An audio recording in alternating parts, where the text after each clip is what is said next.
नमस्कार। Basic acupressure online course part 9 में आपका हार्दिक स्वागत है।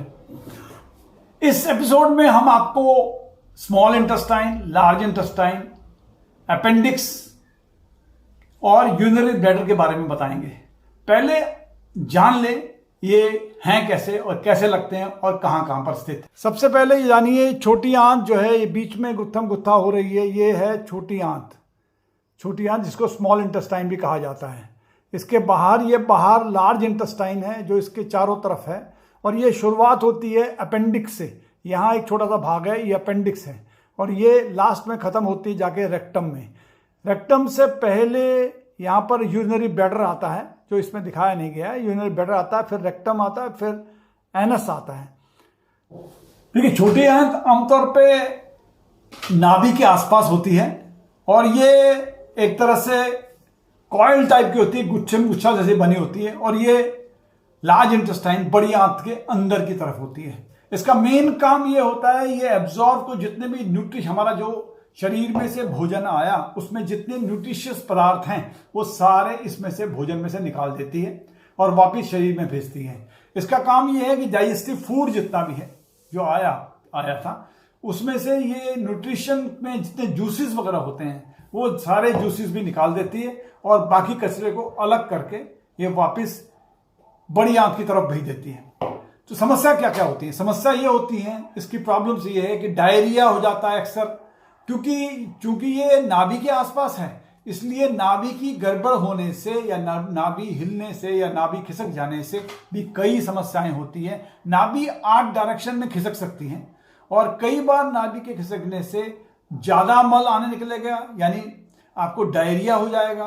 कई बार आपको कॉन्स्टिपेशन होगा, यानी एकदम कम होगा, या कई और समस्याएं इससे हो जाती हैं।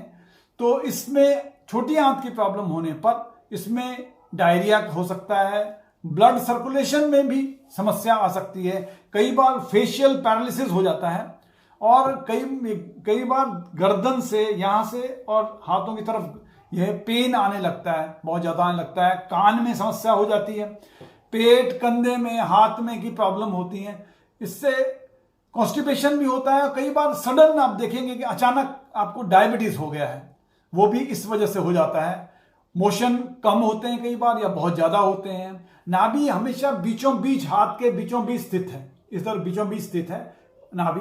इसलिए नाभि में आपको जब भी प्रेशर देना हो, नाभि में प्रेशर यहां पर दे सकते हैं। आपको प्रेशर देंगे, मिडिल पोजीशन में है, यहां पर होती है। और नाभि देखने का एक तरीका, सिंपल तरीका यह है कि आप नाभि सेट है कि नहीं, इस तरह देख लीजिए। ये 3 देखिए, ये इस तरह का है। ये 3 जो है, ये 3 लाइनें आपस में दोनों हाथों में मिलनी चाहिए, 1, 2 और 3। अगर ये नहीं मिल रही हैं, ये नहीं मिल रही हैं, ये इस तरह देखिए, इस तरह देखिए, अगर ये नहीं मिल रही हैं तो इसका मतलब है नाभि आपकी खिसकी हुई है। तब आपको नाभि में यहां पर प्रेशर देना होगा। आप प्रेशर दे दें नाभि के स्थान में, बीचों बीच स्थान में प्रेशर दे दें, और उसके आसपास भी वो है, प्रेशर दे दें। उसके बाद यहां पर हम लोग चाहें तो मटर लगा सकते हैं, हम यहां पर साबुत चना लगा सकते हैं, या स्टार मैग्नेट भी लगा सकते हैं हम लोग यहां पर। इससे हमको छोटी आंत में फायदा होगा और छोटी आंत की जो समस्या है वो होगा। तो सुबह उठ के सबसे पहला काम जो करना चाहिए वो देखना चाहिए कि नाभि आपकी सेट है कि नहीं है, तो उससे सबसे पहले नाभि को सेट करना चाहिए, और उससे हमारी काफी फायदा होता है, काफी अंगों में हमको आराम मिलता है। इसके बाद आया हमारा बड़ी आंत माने लार्ज इंटेस्टाइन। लार्ज इंटेस्टाइन आमतौर पे उसके अंदर छोटी आंत रहती है, बाहर लार्ज इंटेस्टाइन होती है। इसकी शुरुआत होती है अपेंडिक्स से होती है, और अंत में जाकर ये खत्म होता है रेक्टम के पास होता है, रेक्टम के पास खत्म होता है। ये बीचों बीच छोटी आंत है, बाहर इसके बड़ी आंत है। इसका फंक्शन ये है, आमतौर पे ये उस स्टूल में से बचा हुआ जो वाटर है, वाटर कंटेंट को निकालता है, एब्जॉर्ब करता है, ताकि ये स्टूल को फाइनल शेप दे सके। और इससे अपेंडिक्स और बड़ी आंत हमारे शरीर का एक तरह से डस्टबिन है, यानी कचरा है। वो सारी समस्याएं जो कचरे में होती हैं वो उन सब चीजों में समस्याएं होती हैं, क्योंकि इससे इनका काम ही कचरे को बाहर निकालना है। तो यानी कचरे में जो होता है, सबसे पहले हर तरह की इसी वजह से होती है, इन्हीं की प्रॉब्लम से होती है। और इसके अलावा बैक्टीरिया अगर बॉडी में आते हैं या वायरस आते हैं तो हमें अपेंडिक्स को ही ट्रीट करना होगा। सर्दी जुकाम हो, गंदगी हो, कॉन्स्टिपेशन है, पाइल्स की समस्या अगर होती है, आंतों में सूजन है, तो भी हमें इन चीज़ों को ही करना पड़ता। कई लोगों को भोजन के खाद्य पदार्थों से भी एलर्जी होती है, इसका कारण यही होता है, यानी अपेंडिक्स की समस्या और लार्ज इंटेस्टाइन की समस्या। करना क्या है?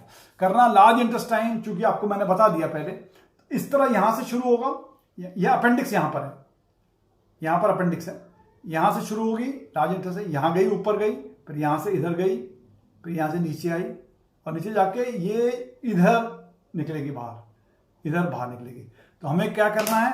हम सबसे पहले हमें करना यह है कि भाई इधर की ओर खींचना है, इसको इधर की ओर खींचना है। ऐसा किया, ऐसे ऐसे कर लिया, उसके बाद इधर किया, फिर उसके बाद इधर, उसके बाद यहां पर बाहर निकाल दी, इस तरह से कर दिया बाहर, ताकि यहां से रेक्टम से यहां से बाहर निकल सके। यानी इस तरह का करना है, इस तरह मालिश हम करें।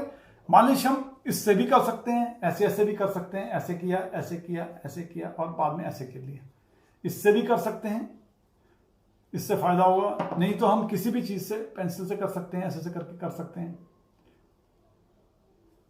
या हम इन्हीं जगहों में, चारों जगहों में, इधर इधर इधर इधर और इधर हम 4 मैग्नेट लगा दें, स्टार मैग्नेट, तो भी चल जाएगा, या कई बार बार मैग्नेट लगाते हो तो भी चल जाते हैं इसमें, इससे। और प्लस प्रेशर देंगे यहां पर। और एक तरह जिसको कॉन्स्टिपेशन की प्रॉब्लम रहती है, वो आमतौर पे इस तरह रोज खिसकाएगा, रोज करेंगे तो उससे देखेंगे आपको स्टूल निकलने में फायदा हो रहा है, स्टूल में फायदा है। पानी खूब पिए और इस तरह करते करें तो उससे स्टूल बाहर निकलने में फायदा होगा। आज के लिए इतना ही, अगले एपिसोड में नया कुछ लेकर आपके लिए हाजिर होंगे। तब तक के लिए नमस्कार, टेक केयर।